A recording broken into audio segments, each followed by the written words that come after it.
قال المتنبي: حسن الحضارة مجلوب بتطرية، وفي البداوة حسن غير مجلوب.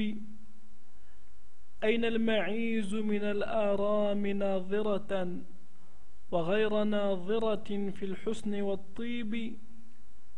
أفدي ظباء فلات ما عرفن بها مضغ الكلام ولا نتف الحواجيب، ولا برزن من الحمام مائلة أوراكهن صقيلات العراقيب.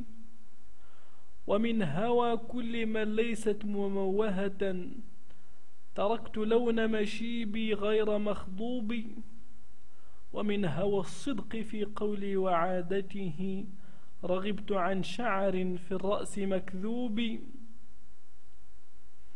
ليت الحوادث باعتني الذي أخذت مني بحلم الذي أعطت وتجريبي. فما الحداثة من حلم بمانعة، قد يوجد الحلم في الشبان والشيب.